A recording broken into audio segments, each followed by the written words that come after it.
HOTEP. Welcome to the African History Network show. It is Monday, January 25th, 2022, and we are live broadcasting right here on 910 AM, the Superstation, the Future Radio. Calling numbers 313-778-7600, 313-778-7600 is the call-in number if you have a question or comment. Well, a lot of people are talking about the stories that we posted on our Facebook fan page, The African History Network, The African History Network. And if you don't follow us on Facebook, go ahead and follow us there and turn on live notifications so you know when we go live. One of the stories that I posted about over the past few days and posted about today also is dealing with Lauren Smith Fields. And we talked about this on Roland Martin Unfiltered on Friday, January 21st, when I was a panelist on Roland Martin Unfiltered. And we spoke with Darnell Crossland, who is the family attorney. Mainstream media is just now really starting to pick up the story about Lauren Smith Fields. I know over the past couple of days, NBC News did a story on her, but Roland Martin covered this story back last Friday. She was a 23-year-old African-American woman who wound up dead in her apartment building in Bridgeport, Connecticut, under very, very strange circumstances. There's a article from Huffington Post that came out today that we're going to talk about, but the family attorney Darnell Crossland was on Roland Martin Unfiltered back on Roland Martin Unfiltered today, talking about the criminal investigation that was opened into Lauren's death. Okay, the criminal investigation into her death. Lauren Smith Fields' death ruled accidental overdose, but investigations continue. Police in Bridgeport, Connecticut are proceeding with a criminal investigation into the 23-year-old's mysterious death during a date. So she met this man who happens to be white. He's 50 years old, if I remember correctly. She met him on the dating app Bumble. And when we talked to attorney Crossland last week, I mean, it's just a crazy, crazy story. They were not getting proper support from the investigating officers either. So it looks like now they're starting to get more support and more cooperation, it appears. I think some of that may have to do with the fact that this story is gaining national attention. I know one of the first stories dealing with this in print was from NBC Connecticut. Okay. NBCConnecticut.com.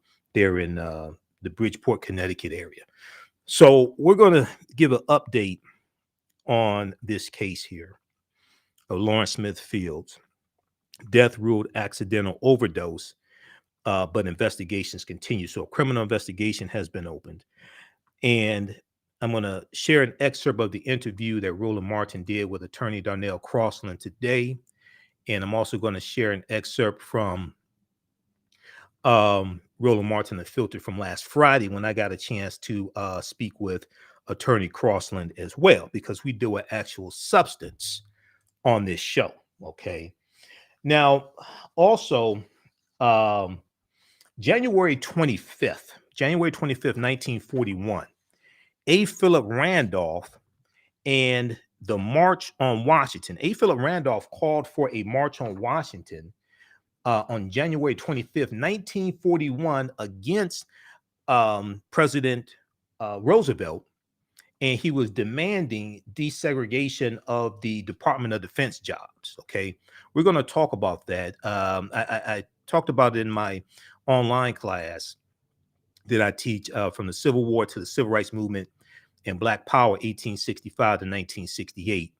and I talked about it last Monday in the presentation I did for Davis and Elkins College in West Virginia for Dr. King Day, for the Black Student Union for Dr. King Day. But we're going to talk about that in the last part of the day show. Now, some people saw the article that I posted dealing with the 50th anniversary of the groundbreaking television show, Sanford and Son. Sanford and Son debuted 50 years ago this month, February. It was January 1972. Okay, January 1972. Sanford and Son debuted on NBC, starring Red Fox as Fred Sanford, Fred G. Sanford, who was named after his brother, Fred Glenn Sanford, because um, Red Fox's real name is John Elroy Sanford. His brother's name was Fred Glenn Sanford. So Fred G. Sanford on Sanford and Son was named after his brother. There's a good article from thegrio.com that deals with Sanford and Son at 50, double-edged Black sitcom pioneer. Sanford and Son at 50, double-edged Black sitcom pioneer. We're going to talk about this. This is an article originally from the Associated Press. So we'll talk about that on today's show as well. Now, on the African History Network show, we focus on educating, empowering, and inspiring people of African descent throughout the diaspora and around the world, because right now it's corrects your own behavior. What you do for yourself, what you do to yourself, and what you allow other people to do to you and get away with is based upon what you think about yourself. What you think about yourself is based upon what you have been taught about yourself. What you've been taught about yourself is based upon everything you've read, heard, and seen about yourself. So when you control the radius of a man or woman's thoughts, you can control the compass of his or her actions, because the mind can't do or teach what it doesn't know. If you want me to do a presentation for your group or organization, email me at AHNshow@AfricanHistoryNetwork.com, AHNshow@AfricanHistoryNetwork.com. You know, African American History Month is coming up, Black History Month. So people on my calendar is filling up. But email me at AHNshow@AfricanHistoryNetwork.com. Okay, so I want to jump into this first story here, update dealing with Lawrence Smith Fields. So if we look at this piece from Huffington Post, Black Voices, Lawrence Smith Fields' death ruled accidental overdose, but investigations continue. And the family is demanding answers as well. Last Friday, when we talked to Attorney Darnell Crossland, he talked about how the police were very rude and to the family during this investigation. But police in Bridgeport, Connecticut said Tuesday, January 25th, that although a medical examiner has determined Lawrence Smith Fields died from an accidental drug and alcohol overdose. Okay, now the family says she does not use drugs, but the medical examiner said that she died from an accidental drug and alcohol overdose. The police department's narcotics authorities are proceeding with a criminal investigation into her death. Okay. Once again, this is a crazy, crazy story. And as the attorney was explaining it to us last Friday, we're sitting there in awe. Okay. The Bridgeport Police Department continues to treat the untimely death of Lawrence Smith Fields as an active investigation, as we are now refocusing our attention and efforts to the factors that led to her untimely death. Bridgeport Police Chief Rebecca Garcia said in a statement. We're going to continue this on the other side of the break. We're going to let you hear an excerpt of the interview that Roland Martin did today with family attorney Darnell Crossland. Listen to the African History Network show. I'm Michael Imhotep. We'll be back in a few minutes.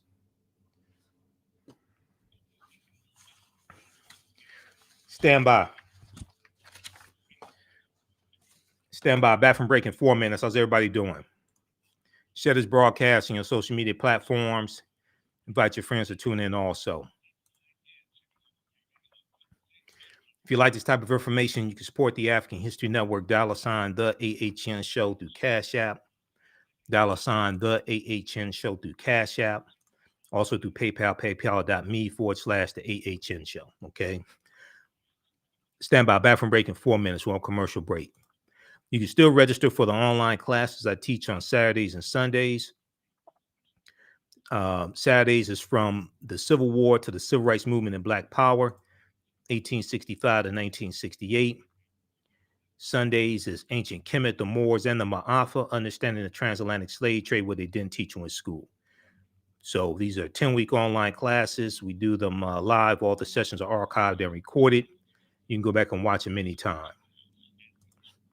So this Saturday, it's from the Civil War to the Civil Rights Movement and Black Power, 1865 to 1968. Classes are regularly $130 each. We have a bundle pack where you can register for both classes for only $70, and that's at our website, AfricanHistoryNetwork.com. And I'll post a link here also. Okay, stand by. Bathroom break in 2 minutes.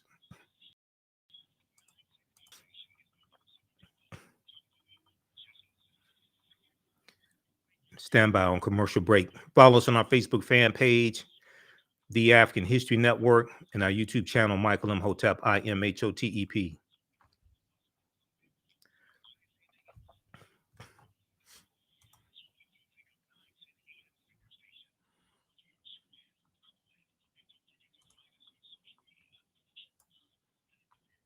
Stand by.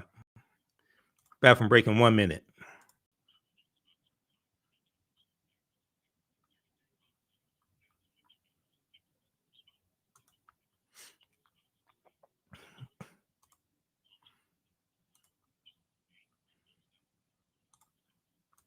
Stand by.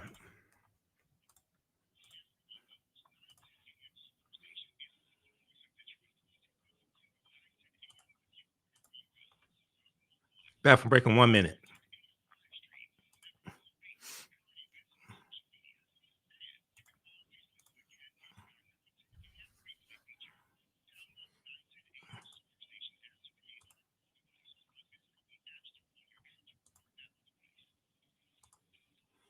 Stand by. Welcome back to the African History Network show right here on 910 AM, the Superstation of Future Radio. I'm your host, Brother Michael Imhotep. It is Tuesday, January 25th, 2022, and we are live. All right, calling numbers 313-778-7600. If you have a question or comment, 313-778-7600. If you have a question or comment. So right before the break, we were talking about the update that came out today in the investigation into the death of Lawrence Smith Fields in Bridgeport, Connecticut. Okay. I've posted about this on our Facebook fan page, The African History Network, when I was on Roland Martin Unfiltered last Friday, January 21st. We talked to family attorney Darnell Crossland about this very strange case. Huffington Post has an article today. And let me just say this. There was NBC News has started covering this. The article from NBC News and the article from blackamericaweb.com, Black America Web picked up their article from Associated Press. I've been doing this. I've been doing radio. This is my 12th year in radio. March 10th, 2022 will be the 12-year anniversary of me doing the African History Network show. In April of this year will be the 6th year anniversary of me doing this show on 910 AM, the Superstation, WFDF. When I see articles, and I'm gonna pull this up and show you the article that NBC News has, in the title of the article. And this is a pet peeve, and I've called out news organizations for this on social media, posted on their threads and things like this, and said, the person you're talking to had a name. If we look at this name of the article here from Huffington Post, this is Huffington Post Black Voices. Lawrence Smith Fields' death ruled accidental overdose, but investigations continue. That's from today. We look at the article from NBC News, and NBC News is not the only one that did this, because I looked at different articles, and many of them, most of them did this. Look at the article for NBC News. Connecticut police open investigation into Black woman's death. Why wouldn't you put her name in the title of the article?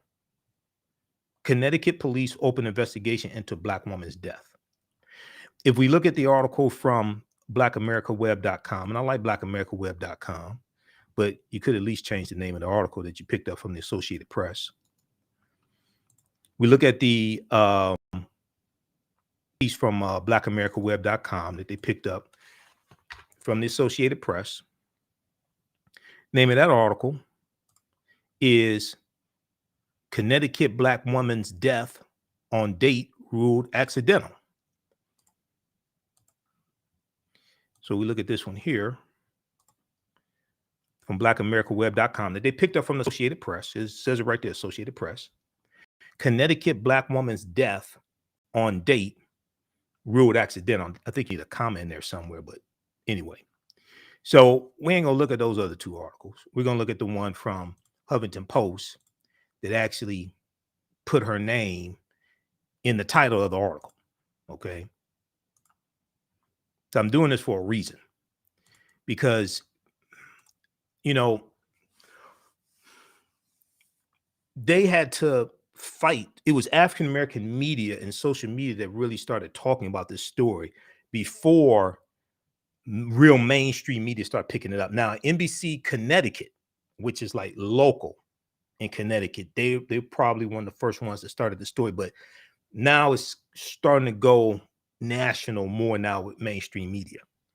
So a lot of these organizations, we have to call them out and say, look, because if this was a white woman, her name would be in the title, like Gabby Petito. Her name would be in the title of the article if this was a white woman. Okay, I'm just being honest with you. But anyway, Lawrence Smith Fields, a 23-year-old Black woman, died last month after a man she'd met on the dating app Bumble. She died last month after a date with a man she met on the dating app Bumble. She was found at her Bridgeport apartment. Okay, he was a white man, and he is 50 years old. She's 23. Okay. Now, Chief Garcia of the Bridgeport Police Chief, Bridgeport Police Department, Rebecca Garcia, Police Chief Rebecca Garcia, said in a statement, "We have engaged several partners to assist with this portion of the investigation, and she's encouraging anyone with information to call 203-576-TIPS, TIPS, 203-576-TIPS with any information." Now, the mysterious circumstances around Lawrence Smith Fields' death have captured national attention in recent weeks. It was African-American media that was really pushing this. Now, mainstream white media is starting to pick this up. After her relatives expressed concern that police were not taking the investigation seriously, allegedly, they failed to collect evidence from Lawrence Smith Fields' apartment for weeks following her death. And this is what attorney Darnell Crossland told us. An attorney for the family began the process of filing a lawsuit against the city of Bridgeport, Connecticut last week, accusing police of being, quote unquote, racially insensitive and violating his client's civil rights. So, Shakita, let's go to one. This is from Roland Martin Unfiltered today. Roland is getting the update from family attorney Darnell Crossland on the investigation that was launched today. Criminal investigation. Autopsy report has been released describing what killed a 23-year-old Lawrence Smith Fields. She is the Bridgeport, Connecticut woman. Of course, she was found dead more than a month ago in her apartment. Now, the Connecticut Medical Examiner says Lauren died from acute intoxication due to the combined effects of fentanyl, promethazine, hydroxyzine, as well as alcohol, ruling her death an accident. Okay, so it raises the question: where did those drugs come from? how those drugs get into her system. And the man who was with her, did he bring them? What was his involvement? Darnell Crossland is a family attorney. He joins us now from Bridgeport. Darnell, glad to have you back. So they lay out the autopsy report. Okay, got it. But more questions than answers. That's exactly the way we're feeling right now, Roland. So it's been a roller coaster since yesterday. This family has been calling on a proper investigation from the moment their daughter died, right? We didn't get that. The man that was last with her before she died wasn't questioned. He was just let go. Now, the ME released a report yesterday that says all these foreign substances were in her body when she doesn't use drugs. She's 23 and super healthy. And we're looking now at the ME's report saying, okay, the question isn't what was in her body.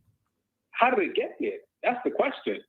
And when you have fentanyl, for one, and then the other items that were found in her body are commonly associated with date rape drugs, the question still is, if they didn't question this man, if they didn't do any trace evidence from this man's fingers, body, clothes, then we're almost further away from where we should be than we were before she died. And so we're asking this police department to step aside to allow the team to come in that's going to do the job. And God is good. We had Animal Sunshine today because there was an announcement made that this is now shifted into a criminal investigation. But as you said on your show last week, it's one thing to call it a criminal investigation, but it's another thing to be able to prove up the crime when they've messed up the scene so badly.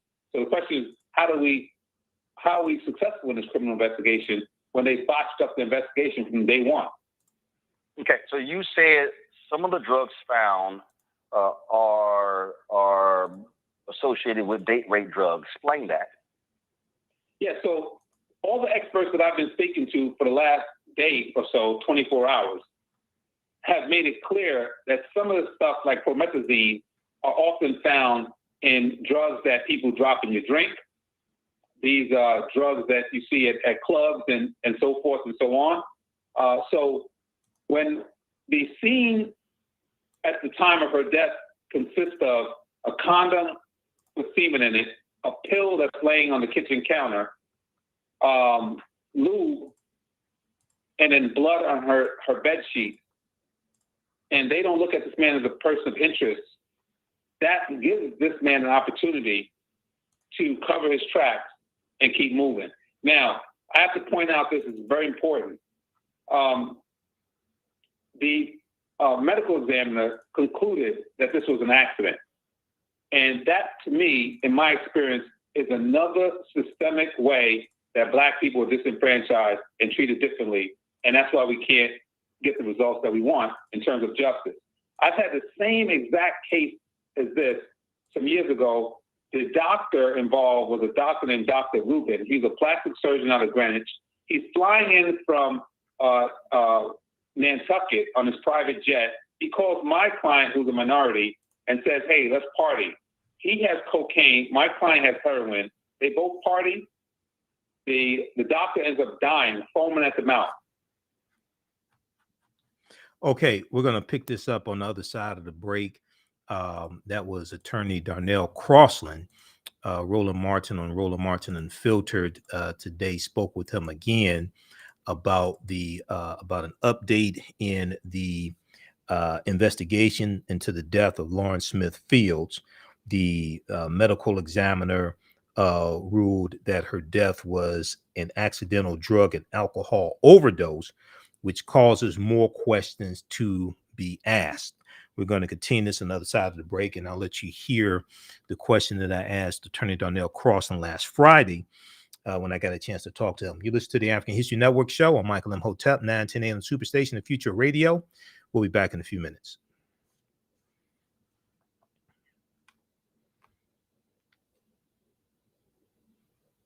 All right, stand by. Okay, I think we dropped the call. Okay, stand by. We're on break. Back from break in 4 minutes. How's everybody doing? Share this broadcasting on social media platforms. Invite your friends to tune in also. Follow us on our Facebook fan page, The African History Network, and our YouTube channel, Michael Imhotep. Turn on live notifications so you know when we go live. Yes, Shakita, I dropped the call. But we're on commercial break, right? Okay. Okay, that's fine. Stand by, everybody. Back from break in 3 minutes. Calling number is 313-778-7600.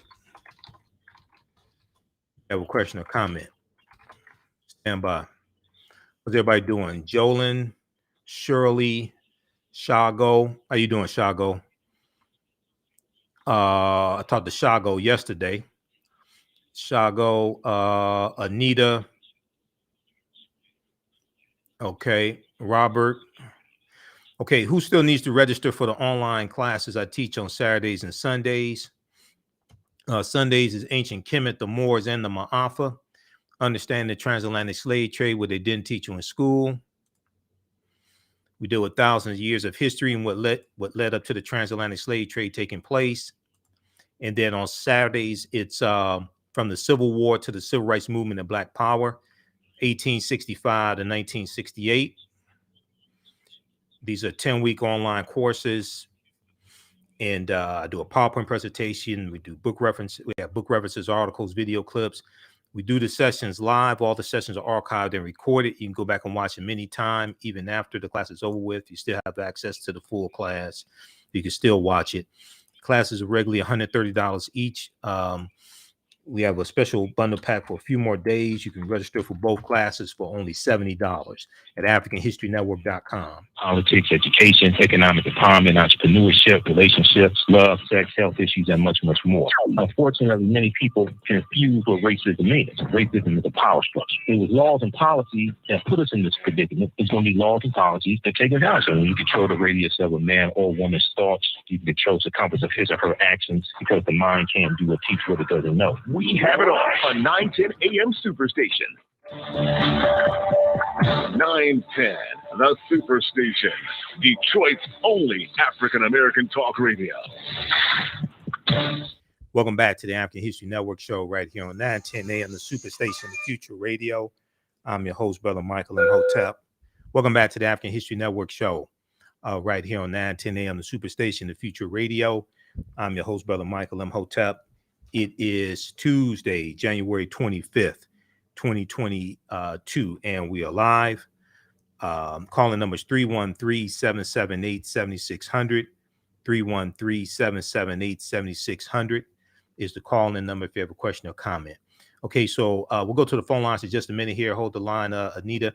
I need to get back to this clip here. We were talking about the update in the investigation into the death of Lawrence Smith Fields, 23 years old, who died of very strange circumstances in her Bridgeport, Connecticut apartment building. Huffington Post has a article that's an update today. Lawrence Smith Fields' death ruled accidental overdose, but investigations with an S, investigations continue. Police in Bridgeport, Connecticut are proceeding with a criminal investigation into the 23-year-old Black woman's mysterious death during a date. Roland Martin spoke with family attorney Darnell Crossland today on Roland Martin Unfiltered. Let's go back to that clip, Shakita. What happens then here in Connecticut is that they arrest my client and charge him with manslaughter. They also charge him with 21A statute, which is a drug statute. That statute says when you transfer drugs to another person, even if it's not for profit, that's a sale under the law.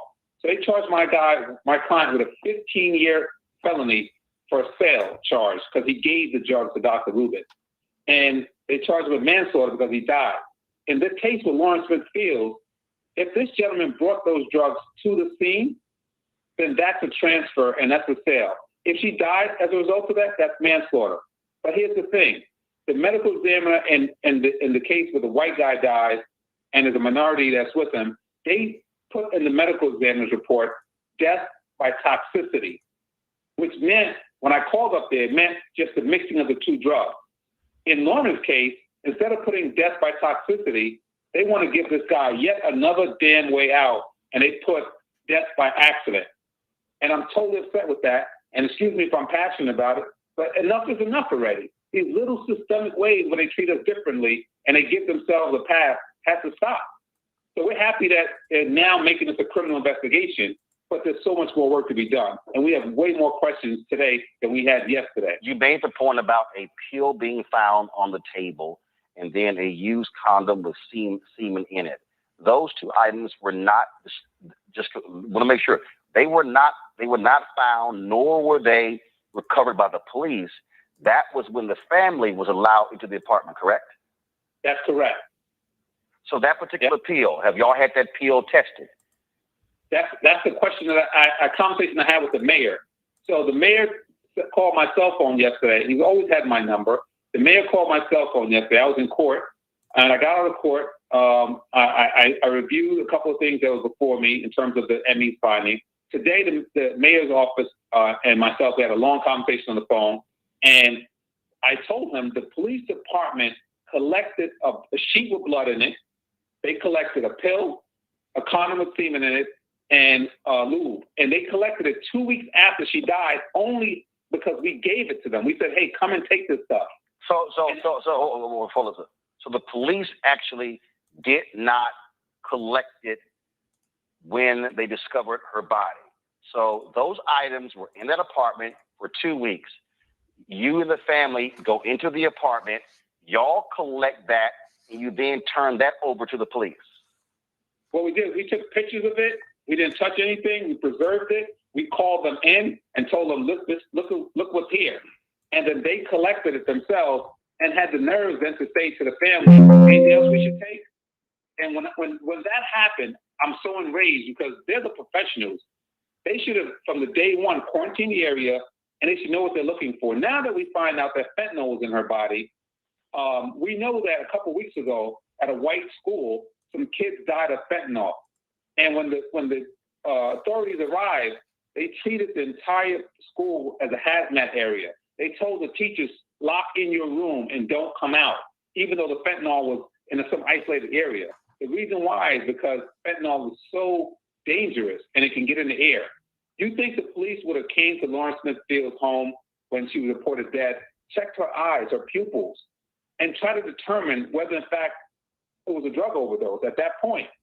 Typically, the responding teams come out with Narcan because if somebody's overdosing, they can render assistance. It's important for you to remember this also, Roland. Now that we find out that these drugs are involved, highly potent, dangerous drugs, look at the incident report.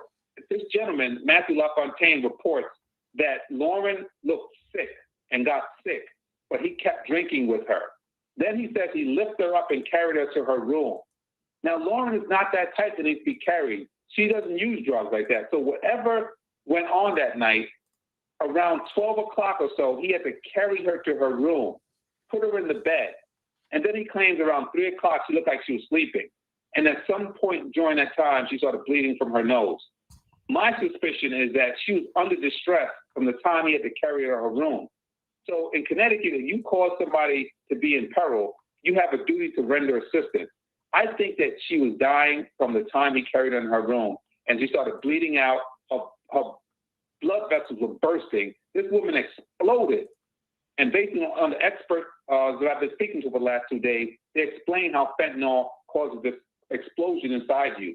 So he probably carried her into that room while she was dying, left her there. And remember when he called 911? It was 6:30 in the morning. So she probably was in distress from 12 o'clock at night, sitting there figuring out what to do while she's dying. Wow. And that's my suspicion. If he's innocent, he's innocent. But that's what we suspect. Darnell, Crossland, again, so many more questions. All right, pause it right there. Pause it right there. Okay. Let's go to the phone lines. Let's go to Anita. Hey, Anita, welcome to the African History Network show. Thanks for holding. Tell us where you're calling from, Anita. I'm from Los Angeles. Los Angeles. Okay. It's a shame. Oh, absolutely. You know, I'm saying it's a shame. Yes. You know, it's a shame that something so. I'm crying because right now it should not happen. Right. Right. And we're still trying to get like all of the facts, because what I want people to do now, we're coming up on a break. I'm gonna let you finish, Anita, because the show's only an hour, so we're coming up on a break in 4 minutes. I was on Roland Martin Unfiltered last Friday, and we spoke with Darnell Crossland, the attorney who you just heard, and I got a chance to talk to him because he was laying out the whole case. It appears the police are doing more of an investigation now, because last week when he was talking to us, he talked about how the police were treating the family rudely, and the family was trying to raise money to get a second autopsy done because it was taking over a month for results from the first autopsy, which is crazy. Go ahead, Anita. It's right. It's right. It's right. It's rape, and I don't know. It's rape, okay. But well, it very well, we don't know for certain now, but it very well could be. Here's something that the attorney shared with us last Friday.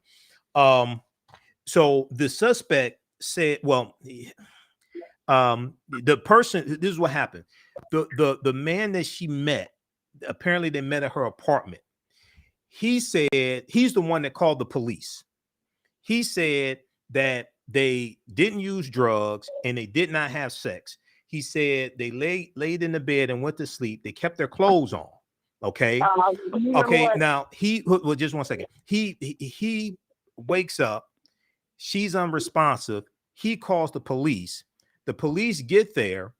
They don't. To me, he would be a suspect. He said they didn't have sex, but the attorney said the attorney said that it was not the police who found a used condom with semen in it and lubrication, but it was the attorney and the family who found that. Okay, so there's some other things going on here that we'll do it on the other side of the break. Go ahead and finish your comment because we're coming up on a break, Anita. I'm saying, what app? Okay, I want to know the app, and I'm saying the name of the app is called Bumble. Happened? The name of the app is called Bumble. Okay. Bumble. Okay, you know what? I'm sorry. I know it's not the app's fault, but I'm saying it's rape. Mm-hmm. Okay, that's what I'm saying. Right. Okay. That's what I'm saying. All right, keep listening. We got more information coming up. Okay, keep listening. Okay, we're coming up on a break. You listen to the African history. Okay, we got about a minute. Now, as of last Friday, when we talked to Attorney Darnell Crossland, as of last Friday, the Bridgeport, Connecticut Police Department had not gotten the correspondence from Bumble, the app company, the dating app company. They had not gotten the correspondence between Lawrence Smith Fields and the guy who was in her apartment. All right. And the attorney was saying, because this is something that we discussed. I was like, we'll discuss it with Roland after we finish talking to the attorney. That's one of the first things that you should get. Okay. You confiscate his phone. Okay. But also you contact the dating app company and you get the correspondence between the two of them. All right. We're going to deal with this on the other side of the break. Listen to the African History Network show. I'm Michael Imhotep. We'll be back in a few minutes. Stand by.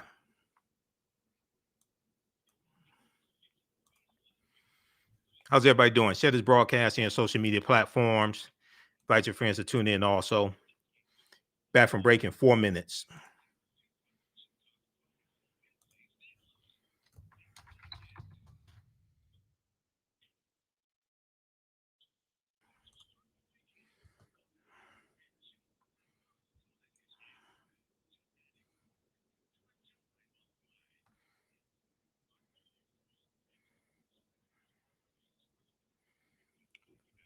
All right.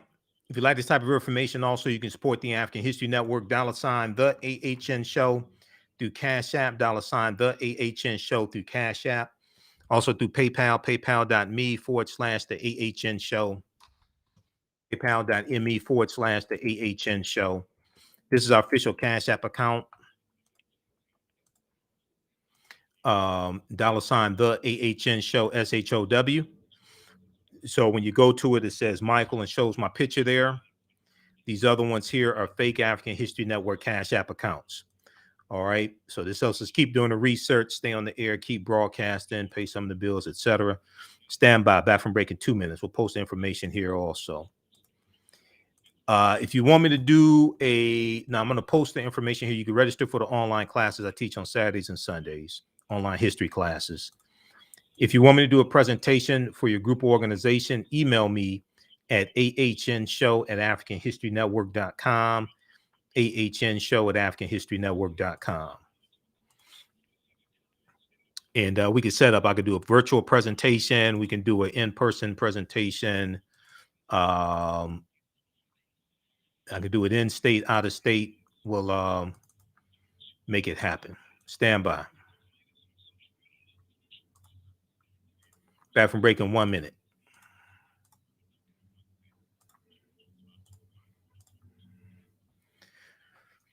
Stand by, everybody.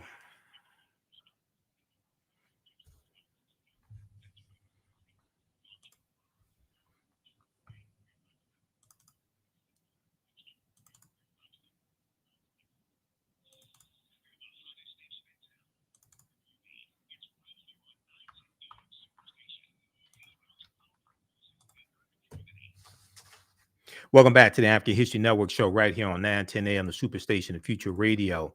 I'm your host, Brother Michael Imhotep. It is Tuesday, January 25th, 2022, and we are live. If you want me to do a presentation for your group or organization, email me at ahnshow@africanhistorynetwork.com, ahnshow@africanhistorynetwork.com. We know African American History Month is coming up, Juneteenth, Women's History Month. So I can do the presentation in state, out of state. We can do a virtual, what have you. I can also teach a class for your group, your church, organization, etc. Email me at ahnshow, SHOW, @africanhistorynetwork.com. Okay, so right before the break, we were given an update into the investigation into the death of 23-year-old Lawrence Smith Fields. Last Friday, January 21st, on Roland Martin Unfiltered, we got a chance to speak with family attorney Darnell Crossland to let us know what was going on. Now, this was before the medical examiner revealed her cause of death. But let's go to this clip, and I got a chance to ask him a question. Clip number 2. We do believe he's connected. And I'll add this last part to that. When you Drinking water before bed burns 46 pounds. Go past the ad. Okay, we'll go past the ad in just a second here. So he was giving us he was giving us some background information.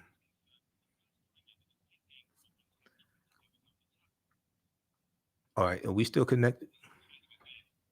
The landlord said that he got on 3 or 4 in the morning. Thought it was the police. He didn't open.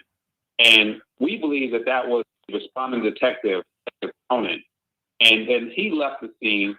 And then at around 7:30 or 6:30, this gentleman calls 911. So what we believe is that when he found out that Lauren was dead, he calls his buddy, Detective Cronin, and said, "Hey, come to the scene." Detective Cronin came, tried to help things out. The landlord didn't open. He left and then told this guy, I want you now to call 911. So now he's been taken off the case, and now he's being investigated by Internal Affairs. And so they wouldn't be investigating him if there wasn't smoke there, there wasn't fire there. So to answer your question, we do believe he has a strong connection with the Bridgeport Police Department, and the corruption is rampant. Michael, go ahead. All right. Attorney Crossland, thanks for coming on today. This is a crazy, crazy case. Just quickly, a couple questions. So with the landlord, this is an apartment building, my understanding. And oftentimes with apartment buildings, they have records on the tenants and their contact numbers for the tenants in case of emergency. Was that the case here with Lauren Smith Fields? Was there contact information on record with the whoever owned the apartment building or the property management company? And then also, is there any talk about, I may have missed it, the state taking over this investigation, the state of Connecticut taking over this investigation? Well, those are great questions, and I'll start with the first part. The landlord's name is Hector, and he does have that information. We found out from internal affairs that Bridgeport has a protocol that said whenever there's a death, the next of kin must be notified within 24 hours in person, not by phone. If they can't be notified by phone, in person, then they can be notified by phone. In this particular case, they just moved Lauren's body, sent it to the coroner, and the family didn't find out until almost 2 days later after calling Lauren, and nobody responding. In terms of the state's attorney's office, as I stated, Richard Colangelo, who's the head prosecutor, is currently being investigated for fraud. And so the family doesn't feel that they can rely on that gentleman to bring any justice. So we're asking for DOJ or for an outright agency to come in. Thank you. That's, okay. All right, pause right there. Okay. So that was from last Friday, January 21st. Go to Roland Martin Unfiltered. Go to Roland Martin on Facebook and YouTube and look at the broadcast from January 21st, 2022. You can watch the full show, but also I'll post the link to that segment from last Friday. We'll post a link to the segment from last Friday where we first got the information from Attorney Crossland. And then I'll also post a link to the show from today as well. Okay. All right. So hopefully we find out the truth, find out everything in here and whoever's responsible for her death. And it appears that the prime suspect would be the guy that was there with her, and just it looks like a cover-up. I mean, that's what it really, really appears to be. When you watch the full interview with Attorney Crossland from last Friday, it really appears to be a cover-up going on. Okay, if we go back quickly here to this piece from Huffington Post. And I'm using an article from Huffington Post because they had the decency to put Lauren's name in the title of the article. Last Monday, Connecticut, so January 7th, not January 17th, January 24th. Last Monday, Connecticut's Office of the Chief Medical Examiner yesterday released its findings that Lauren Smith Fields' death was caused by accidental, quote, acute intoxication due to the combined effects of fentanyl, promethazine, hydroxyzine, and alcohol, end quote. Okay, so read the rest of this article here from Huffington Post Black Voices. All right, now, there was, this month is the 50th anniversary, and we ran out of time on this story. Those watching on Facebook and YouTube, keep watching. We're going to keep broadcasting for a few more minutes. We're going to squeeze in these other two stories. So, I've never met an African-American person that has not seen at least one episode of Sanford Son. Sanford Son turns 50 years old this month. The groundbreaking television show, the Sanford Son, starring Red Fox as Fred G. Sanford and Damon Wilson as his son Lamont, two junk dealers in California. All right, I hate these. Oh God, I hate these ads. TheGrio.com has an article they picked up from Associated Press. Sanford Son at 50, double-edged black sitcom pioneer. Sanford Son at 50, double-edged black sitcom pioneer. Not that he wasn't difficult to deal with, but he was funny as hell, and that made everything possible, creator Norman Lear says of Red Fox. Okay. So we're going to talk about this this story next. Okay, this piece is from January 22nd, 2022. So when Damon Wilson, who became a minister after Sanford Son went off the air, and Damon Wilson used to be on drugs, and he talks about getting fame from Sanford Son, and but he became a minister after this. But when Damon Wilson heard that Red Fox was going to star in a TV sitcom, Damon Wilson brushed it off as a joke because Red Fox was a raunchy comedian, okay, and he had never been on a sitcom before. He had done late night television, okay. He had been a guest like on late night television, but he'd never done a sitcom before. Red Fox was a killer stand-up comic with a trademark raunchiness that Damon Wilson figured to be a non-starter for the timid broadcast networks that were television in 1972. 1972. It was on the eve of cable television, and the rise of streaming services was decades away. You didn't have VCRs and all this stuff then, no DVD players, okay? Damon Wilson told the Associated Press in an interview, it would be like bringing a dog to a cat party. Damon Wilson said of the notion of Red Fox invading TV in a recent Associated Press interview. Okay, we're out of time here on 910 AM Superstation WFDF. We're going to continue this, and those watching on Facebook and YouTube, keep watching. We're going to keep broadcasting. If you like this type of information, you can support the African History Network, $ the AHN Show through Cash App, $ the AHN Show through Cash App, and then also through PayPal, paypal.me/the AHN Show. Right now, it's correct wrong behavior is not over till we win. Wakanda forever. We'll talk to you tomorrow. Peace. Stand by. Okay, let's go back to this.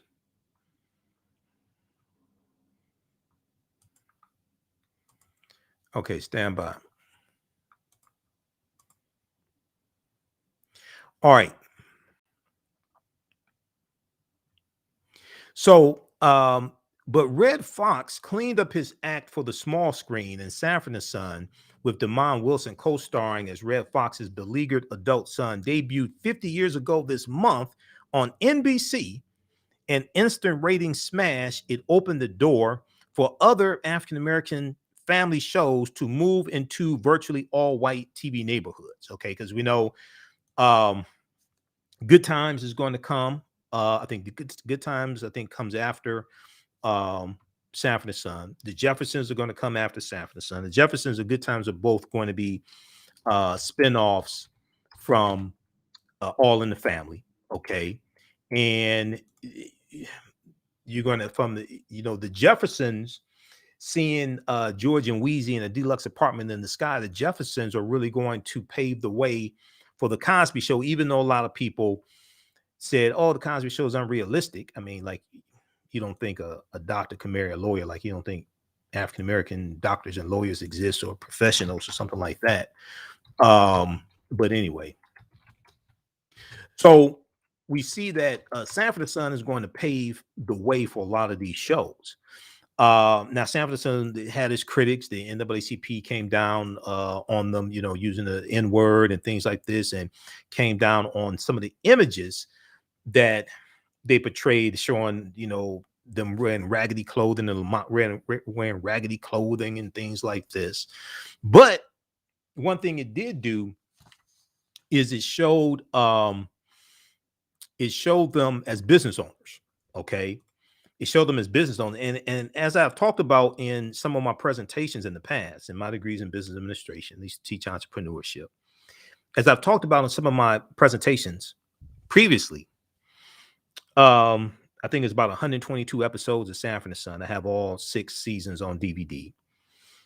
Anything you want to learn about business, you can learn from an episode of Sanford Son, whether you're talking about mergers and acquisition, whether you're talking about diversifying, and they get a loan to rent out Julio's place next door after Julio moves away, and they open up Sanford Arms. They diversify the empire from selling commodities or junk to also renting out rooms, things like this. And you see Fred Sanford, who has some business sense. You see him looking for those what Lamont called get rich quick schemes, but you see them trying different things, whether they have the party at the house and the gangsters come and want them to have the party 24 hours a day, and Fred calls Aunt Esther and the Raiders to come and scare the gangsters away, to Fred becoming a reverend, okay, and he's a junkologist, right? So he signs his contract to become a reverend through the mail. All right, he's going to make money becoming a preacher.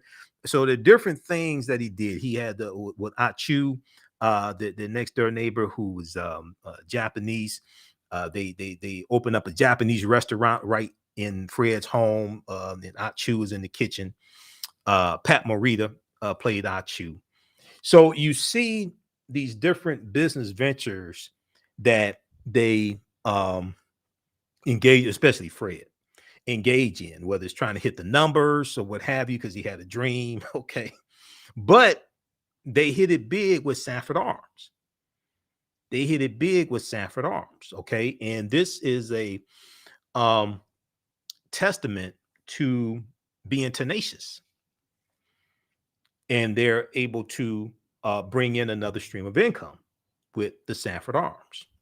Also allows the writers to bring in other characters. The woman that played Miss Jane on the Beverly Hillbillies is Hoppy's mother. And but it's a really good storyline to show these African-American business owners also starting this other business as well, Sanford Arms. Okay, now I want to go back to this article here, and let me pull this up here. Okay. And like I said, I've got I have all 6 seasons on DVD. Okay. So I've done a lot of research on Sanford Son. Let's go back to this. Let me pull up this one picture I want to pull up. Just stand by.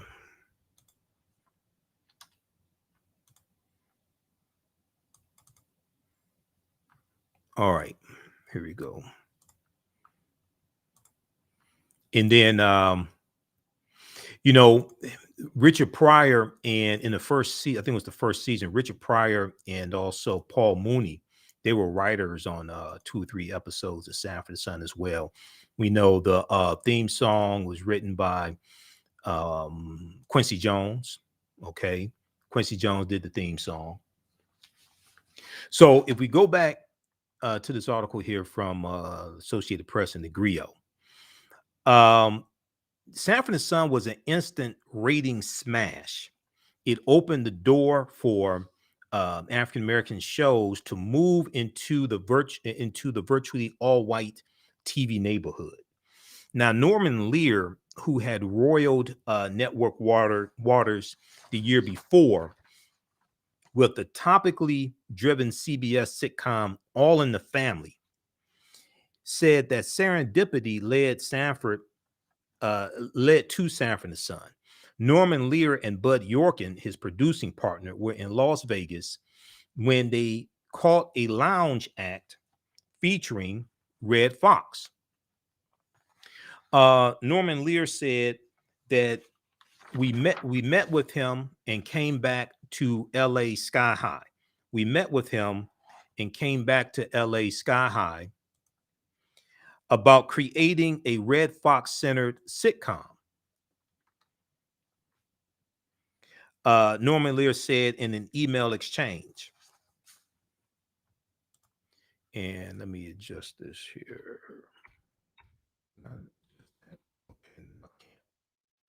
Oh, well.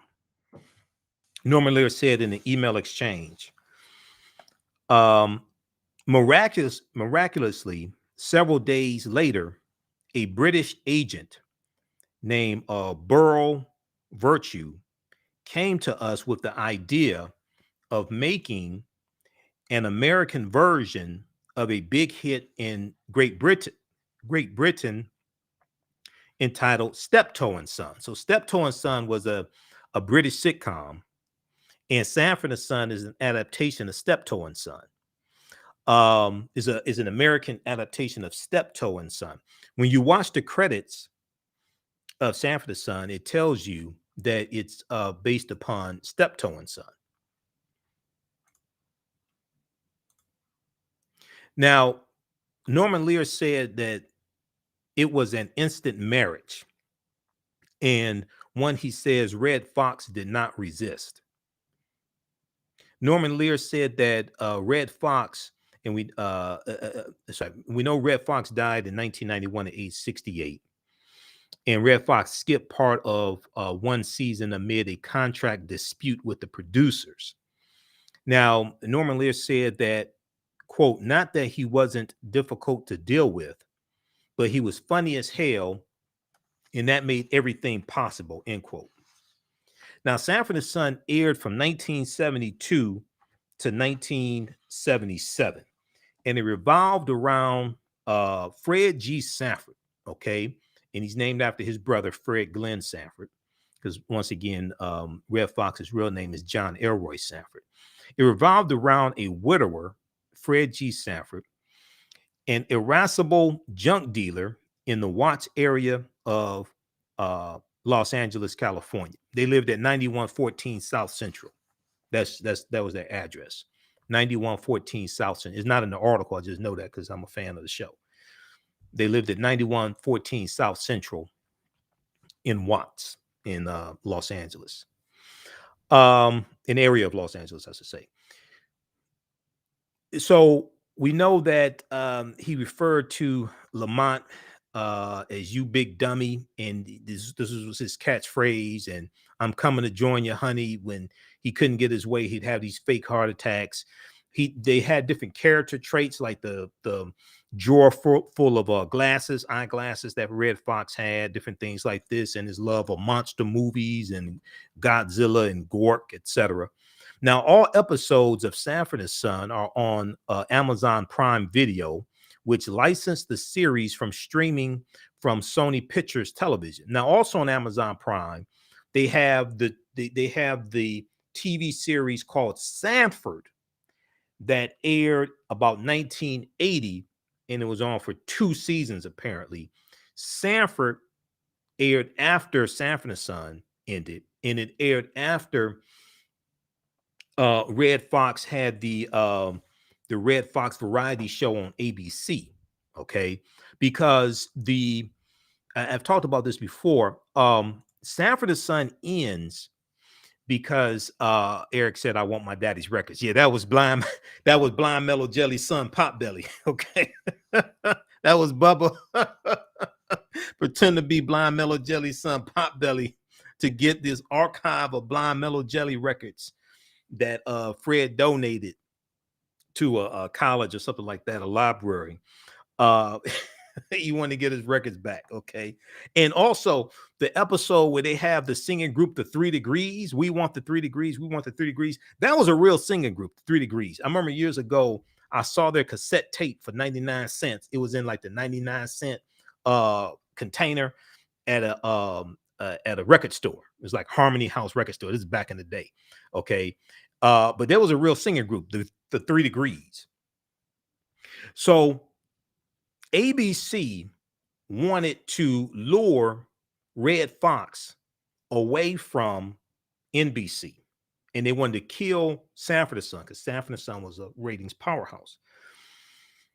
So they offered Red Fox his own variety show on ABC if he would leave NBC. Okay. So Red Fox agreed to do that. Sanford & Son gets canceled. They end Sanford & Son after 6 seasons. He goes over to ABC and he does I think it was the Red Fox, what was that called? The Red Fox Variety Show or Hour. It was a horrible show. All right. There are episodes of it on YouTube. No, that's not it. Not the Red Fox Show. That's 86. It was I think this was it right here. Red Fox 1977, 78. And yeah, I think this is it here. Episodes, browse, photo. Oh yeah, it was horrible. I love Red Fox. This show was horrible. Okay. Or as Charles Barkley would call it, terrible. Okay. I can see why they canceled it. And it was a comedy variety show, and they did different skits, things like this. It was terrible. Red Fox made one of his biggest mistakes by okay, so let's look at this here. I'm looking at IMDb. Red Fox 1977-78. Let's look at this here. He should have stayed with NBC or just canceled the show, gone out gracefully, something. But ABC was looking out for themselves because they canceled the show after 6 months or whatever it was. They canceled the show, or maybe one season, and then Sanford Son's off the air. So ABC accomplished their goal. This is at imdb.com. Red Fox TV series 1977-78, because Sanford Son went off the air in 1977. Okay. Stars Red Fox, Andy Kaufman, Anita Bryant. There was one episode that had Don Knotts on it. Okay. Don Knotts, you remember Barney Fife, and Don Knotts was in the movies, the Shakiest Gun in the West, and different movies he made with Harvey Korman, etc. In like the 1970s. Don Knotts, I'm sorry, Red Fox, Andy Kaufman. Is this the right one? Top cast. Okay. Yeah. Then they have Sanford also. Sanford was pretty good. This is kind of interesting.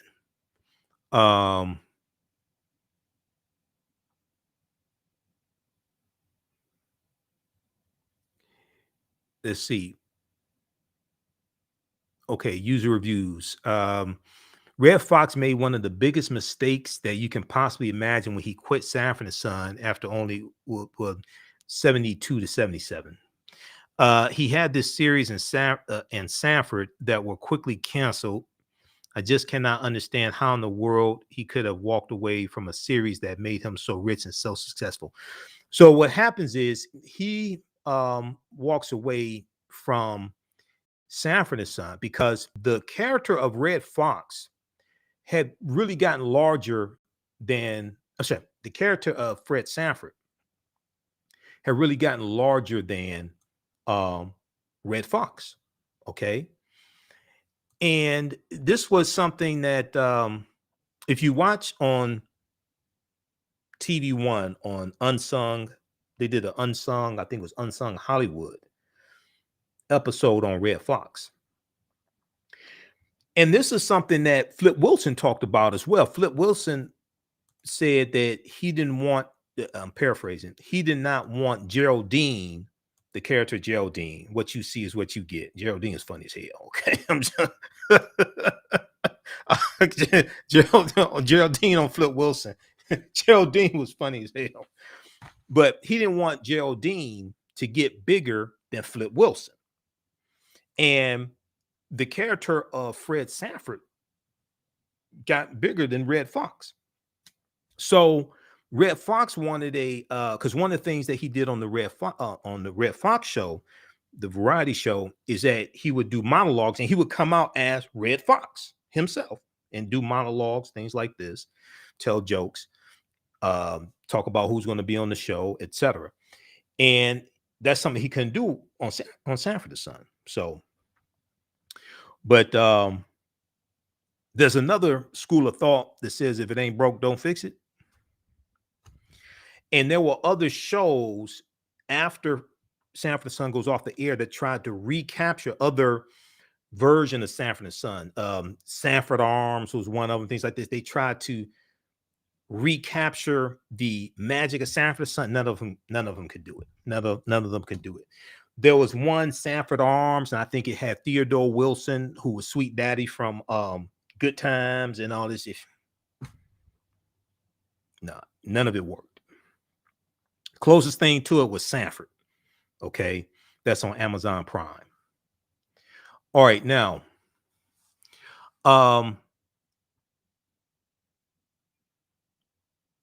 Damon Wilson, who played his son, was a Vietnam veteran who had appeared on stage in New York, in films and on TV. And Damon Wilson was approached about the series after an All in the Family guest role, because All in the Family was groundbreaking TV. Now today, we look at All in the Family, and I like going back looking at these shows in the 70s and 80s, because what was going on in society at that time, you see reflected in the storyline. So I like to go back, and as a historian, I like to look and see the references that are made. You see references in Sanford Son, the Watergate.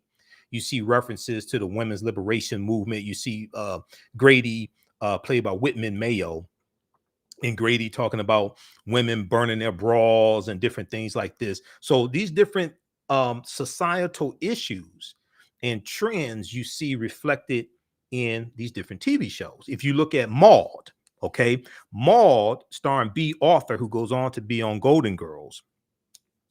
Maude was a spinoff of All in the Family. Maude was Edith Bunker's cousin, okay? And Maude had a maid named Florida Evans. And Florida Evans' husband on Maude is James Evans. Now, before it's James, I think his name is Hank. They had a different actor playing him, but at one point they have John Amos playing her husband, Florida Evans' husband on Maude. Now, on Maude, James Evans was a firefighter. When Florida Evans gets her spinoff show, Good Times, first of all, the producers and the powers that be wanted her to be a single mother with 3 children. They didn't want her to have a husband. Esther Roll put her foot down and stood her ground and demanded that she have a husband. Now, why wouldn't you want her to have a husband? It's a spinoff of Maude. On Maude, her name is Florida Evans, and she's married. So why would you want to put her in the projects on her own show, Good Times, and not have a man, not have a husband? So what they did was they let her have a husband, but they gave him a 6th grade education and some poor broke ass jobs when he could find a poor broke ass job. This is how they did John Amos, the producers, not Eric Monte and Mike Evans, who were the co-creators of Good Times. These are 2 African-American men, not them. They wanted to break the stereotypes in Hollywood. That's a whole background story of Eric Monte, who wrote the screenplay for Cooley High, and Mike Evans, who was the original Lionel on the Jeffersons. That's a whole background story there. Okay, they wanted to break stereotypes in Hollywood. Norman Lear and Bud Yorkin and the Europeans wanted to perpetuate the stereotypes. And what they kept telling Eric Monte and Mike Williams is that a black father on a sitcom is not funny. According to Eric Monte, they kept telling Eric Monte, you got to get rid of the black father, because they said a black father on a sitcom is not funny. Well, why is a white father funny, but a black father's not funny?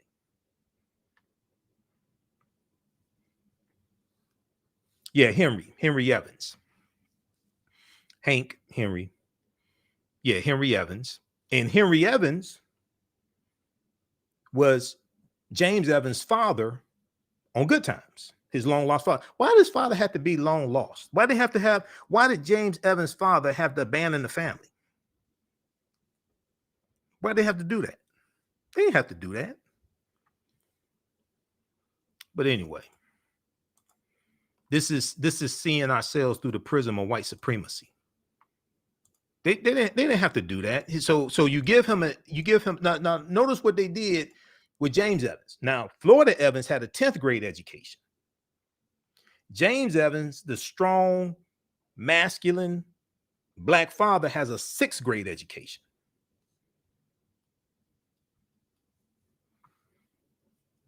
But anyway, so Damon Wilson was a Vietnam veteran who had appeared on stage in New York, in films, and on TV. He was approached about the series after an All in the Family guest role. Damon Wilson also learned that the producers had another possibility in mind to play Lamont. Okay, now let's see. We were considering Richard Pryor, Damon Wilson recalled being told. I said, come on, you can't put a comedian with a comedian. You've got to have a straight man. Dick Martin was the nut. Dan Rowan was the straight guy on Rowan and Martin's Laugh-In from the 1960s and 1970s. Okay. So Damon Wilson recounted joining TV veteran Aaron Rubin, who served as a producer on Sanford Son in Las Vegas, to meet Red Fox and watch his act. Damon Wilson said, I thought he was the funniest person, the most irreverently funny guy that I've ever met in my life. Now, Sanford Son introduced viewers to other talented actors and comics, generally sidelined by Hollywood because of their race, including cast members like LaWanda Page, who played Aunt Esther, Whitman Mayo, who played Grady, Grady Wilson. And Grady had his own spinoff show, and there was about maybe 12 episodes, okay, of I think it was called Grady. You had Joe Morton, who was on Scandal and who was on a different world as Byron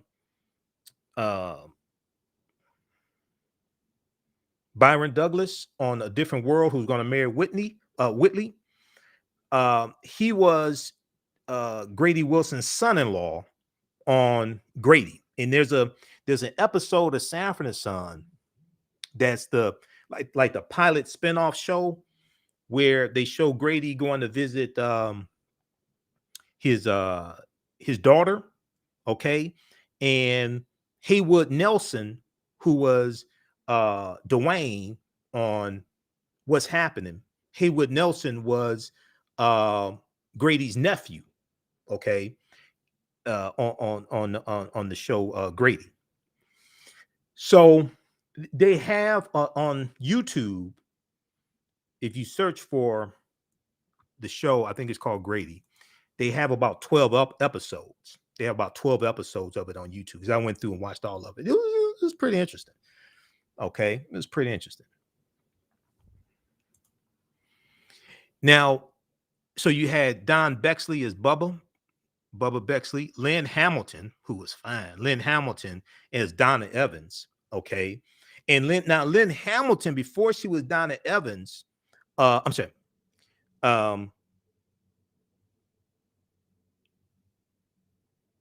before she was Lynn Hamilton, before she was Donna on Sanford Son, she played in one episode Lamont's landlord when Lamont moves out and gets his own place temporarily.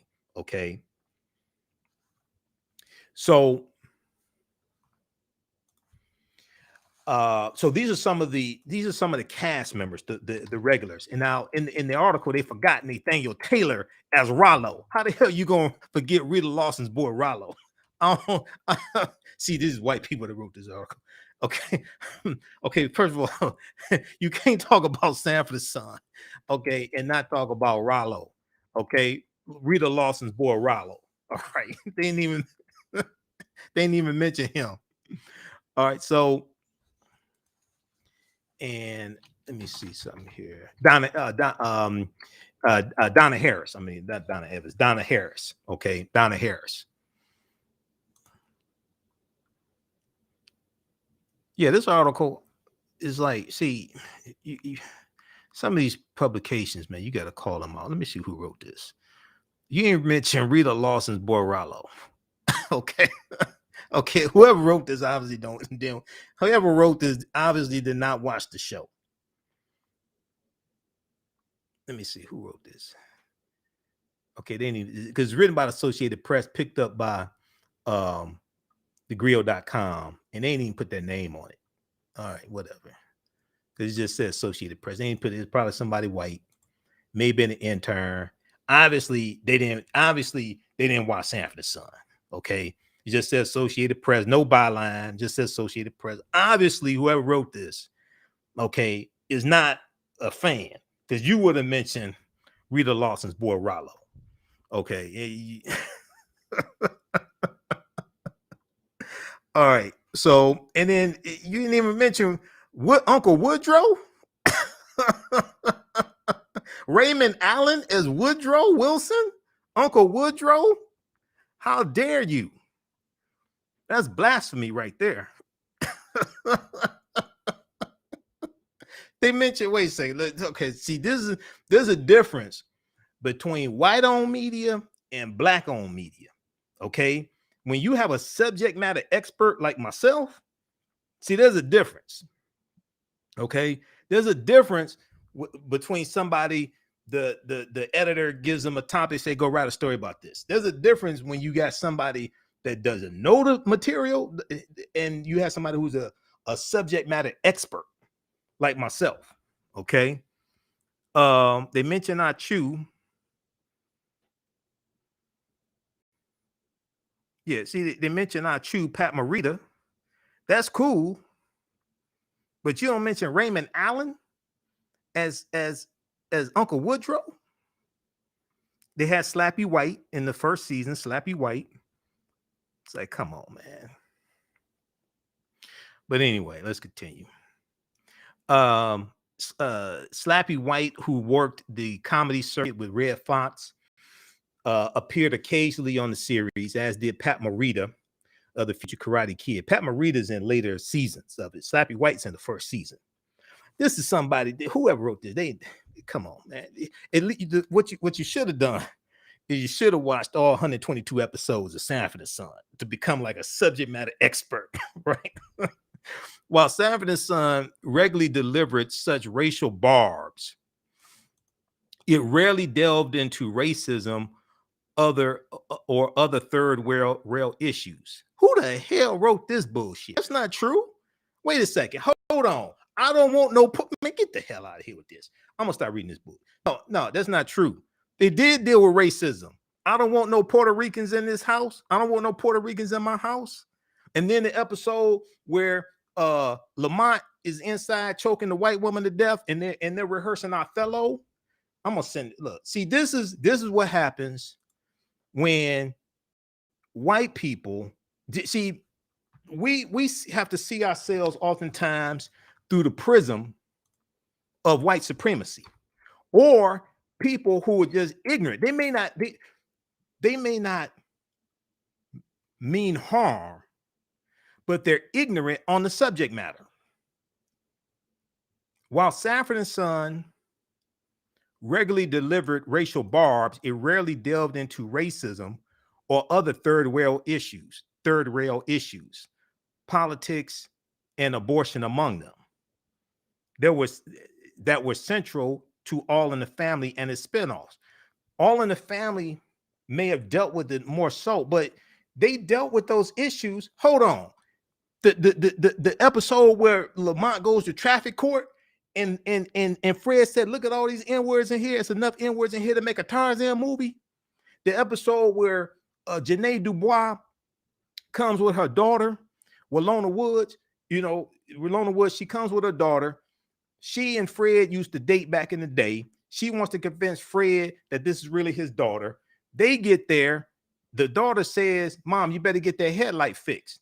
Okay. And she says, yeah, headlight went out on our car. Fred says, you better get that headlight fixed because there's death on the N-word with one headlight. If you got one headlight, you better be driving a motorcycle. Or the episode where Lamont took Fred to get his heart checked out, and the brother who was the father on what's happening, okay, is working for the I think the American Heart Association. He comes by, gives Lamont information on where somebody can get their heart checked out. Fred says, Lamont says, did you know heart disease is the #1 killer of black people in this country? And Fred says, really? I didn't know that. I thought it was the police. Okay, no, there are numerous examples where they deal with race. So whoever wrote this is like, come on. While Sanford and Son regularly delivered such racial barbs, it rarely delved into racism or other third rail issues. Now, it may not have done with abortion, but it dealt They dealt with politics some, but they dealt with racism. They definitely dealt with that on the show. So the show begat other sitcoms about working class Black families, including Good Times, also involving Norman Lear and starring Esther Rolle and John Amos. John Amos was on the episode of Good Times when Lena Horne was on. Okay, and John Amos was one of Fred's friends from the pool room, and they had his hair grayed because John Amos was a lot younger than Esther Rolle. Okay, so they had on Sanford Son, they had John Amos playing a older role. He was a friend of Fred's. You know, Fred's 65 years old. All right, okay. So and Bud Yorkin died in 2015. Norman Lear's The Jeffersons was rare in featuring an affluent Black family, a Black couple. Well, they didn't start out affluent. They started out poor. Okay. They George went to reform school.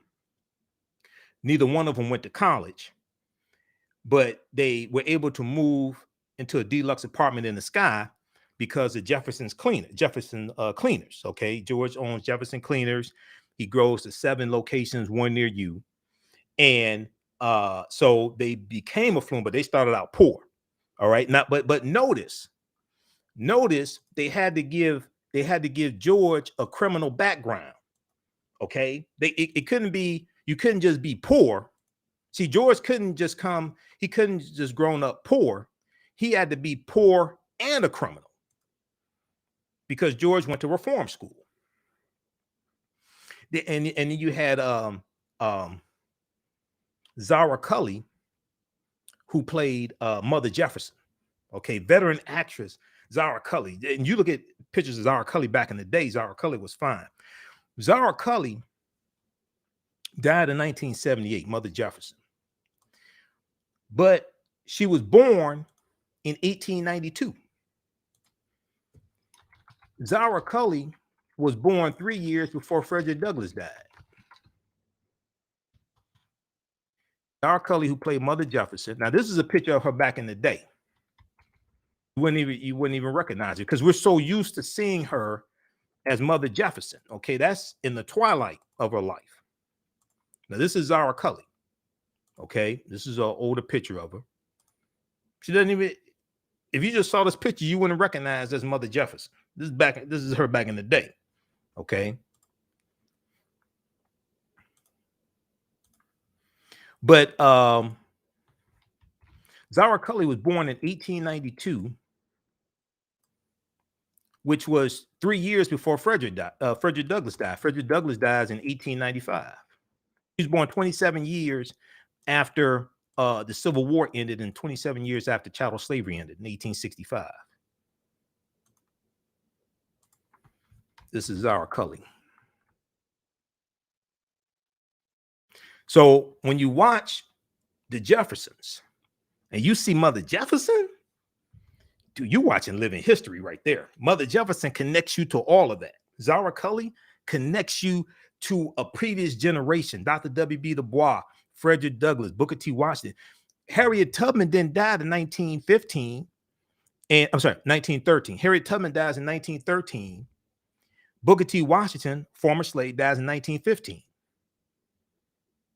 She was born before they all died. She was born, Zara Cully was born before Frederick Douglass, Harriet Tubman, and Booker T. Washington died. And they were all three of them former slaves. Can you imagine growing up and coming in contact and knowing former slaves? I'm not saying she knew Booker T. Washington and Frederick Douglass, all that, but I'm sure she probably met some former slaves. Because in 1910, before the Great Migration began, 90% of African Americans lived in the South. So you knew former slaves. Can you imagine growing up knowing former slaves and then be on a TV show like The Jeffersons? And they're in a deluxe apartment in the sky and they're on TV every week? Who would have thought something like that would have happened? All right. So look, hey, if you like this type of information, you can support the African History Network. $ the AHN show through Cash App, $ the AHN show through Cash App, also through PayPal, paypal.me/the AHN show. This story dealing with, we already had our history lesson. So this story dealing with AFIL at Randolph and the March on Washington. We'll deal with that on tomorrow's show. You can still register for the online courses I teach on Saturdays and Sundays. From the Civil War to the Civil Rights Movement and Black Power, 1865 to 1968. And then also Ancient Kemet, the Moors, and the Ma'afa, understanding the transatlantic slave trade, what they didn't teach you in school. We do the sessions live. All the sessions are archived and recorded. You can go back and watch them anytime. They're regularly $130 each. We have a special bundle pack where you can register for both classes for only $70. It's for a very limited time only. It's going to expire this weekend on the 30th. Visit our website, AfricanHistoryNetwork.com, or click on the link right here. We just posted the link. As soon as you register, you can start watching the classes. You can watch the classes, the previous ones we've done, and you still have access to the full class even after the class is over with. Okay, so a year from now, if you want to go back and watch the full 10-week online class, you can do that. I do a PowerPoint presentation. We have book references, articles, video clips, everything. Okay, book references, all of that. African American business owners, post name your business here on the thread of the broadcast. We'll let you know how you can advertise with the African History Network. Email us at AHNshow@AfricanHistoryNetwork.com, AHNshow@AfricanHistoryNetwork.com. We have 3 new advertising packages, so you can start 2022 off right. Current promotion is going on for a few more days. Buy 1 month, get 2 months free. All right, we have to get out of here. Remember, at the African History Network, you focus on educating, empowering, and inspiring people of African descent throughout the diaspora and around the world. Because right now, it's corrects wrong behaviors, not over till we win. Wakanda forever. We'll talk to you tomorrow. Peace.